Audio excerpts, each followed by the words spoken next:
Today I'm going to talk to you about 5 cars that I think have the potential to appreciate in value in the future. I did this video before at under £20,000, today I'm going to do it under £10,000 instead, with some cars that I think have enough about them to make them maybe worth more in future. Do hit like if you want to see more videos like this, subscribe as well if you're new. Without further ado, let's get straight into it.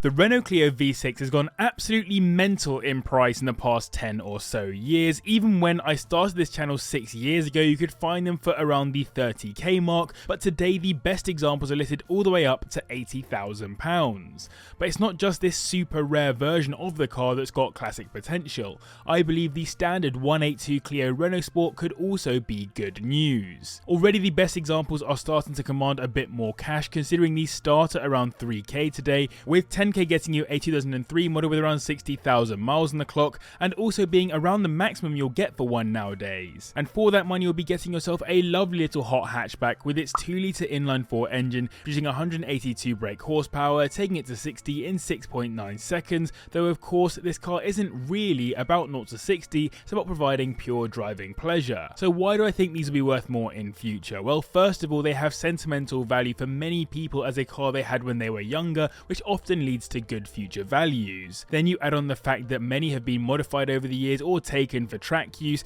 and the number that remain original has depleted pretty significantly. In fact, at its peak in 2004 there were 5,744 of them out on the roads here in the UK, whereas now just 1,565 remain, and the rate at which they're being sold has increased in general too. That suggests they're either reaching the ends of their lives or they're being stored by collectors who want the best examples. And what a cool car they're collecting. It's not just a more powerful engine than the standard car, it's more performant in most ways, and was the warm hatch equivalent or younger sibling to the Mk1 RS, similar to today. Aesthetically, the modifications are pretty minimal, but just right to make the car stand out, and in the right spec, specifically racing blue. I think long term these have got a lot of potential. Watch out for the rattling inlet cam timing variator, which requires a replacement, and probably a cam belt too. Synchros for second and third gear are also known to wear. I've mentioned before, but literally anything from BMW's M division that's been kept well has basically the same curve of depreciation to appreciation, to differing levels of course depending on how much of an impact the car has on the generations it appeals to the most. But it doesn't have to be an M car to be worth more money in future. It could just be something rare and a bit different, and for that reason I wanted to mention the BMW 330ci Club Sport from the E46 generation, where the E46 M3 has been increasing in value over the past few years, going from being available for around 5k and now being pretty hard to get for under 10k in any decent condition. The Club Sport has been quietly appreciating in value in the background. Funnily enough, the Club Sport actually appeared in my first ever YouTube list video on this channel 6 years ago, almost to the day of this video going live. I rewatched it while making this video, and my word, how far we have come. But so have prices. Back then you could easily get Club Sports for under 5k, but now that's the absolute minimum you'll find them listed for, and it will still be a high mileage one for under our 10k mark, so they're becoming increasingly difficult to come by. These come with a 3-litre inline-6 engine too in true BMW fashion, putting out 227 brake horsepower, taking them to 60 in 6.3 seconds, which is pretty good for a car of its age considering it isn't an M car. And the main reason why I think these have so much potential to increase in price is effectively because of the M cars going up so significantly. The Club Sport is rare, with just 303 left on the roads in the UK right now, which is one thing,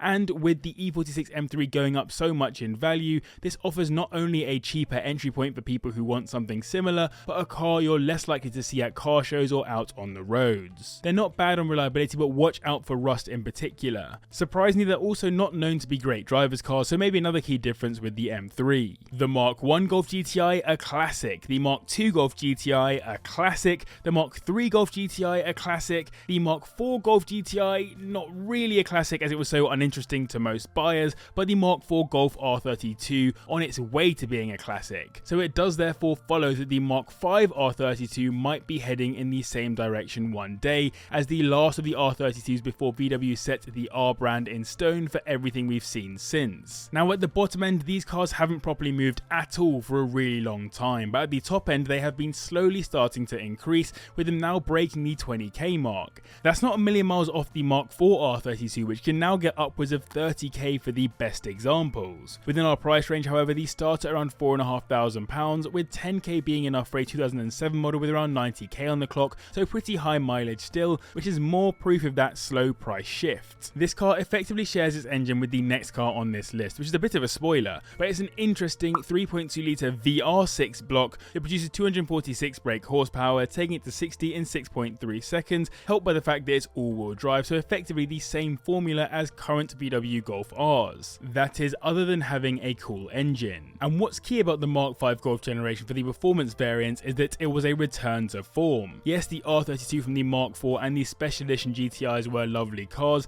but the GTI itself was a letdown for many, whereas with this 5th gen, both the GTI and R32 are well loved. The R32 is quite an iconic looking car in particular, and with age it's getting better too. It's also slightly easier to find nice examples that haven't been harassed with modifications, which is helpful for values longer term, though a lot of them have quite high mileage as these have usually been daily driven. And that's because they haven't been super unreliable cars. Yes, the DSGs were pretty fresh on them, so can be problematic, specifically failures of the mechatronics unit, but all in, they weren't horrendous. So I hope you guys are enjoying this video. If you're, then do hit the like button and subscribe as well if you're new, and let me know in the comments down below, what car do you think for under 10k is probably going to go up in value the most? In line with this video, I had about 15 to 20 cars I could have put into this video instead, so I'd love to hear your thoughts on what springs to mind first. The Audi TT has come to the end of its life as we move into EVs and the likes. The brand has decided to kill the TT nameplate in favour of something else when the time comes to create an electric sports car equivalent.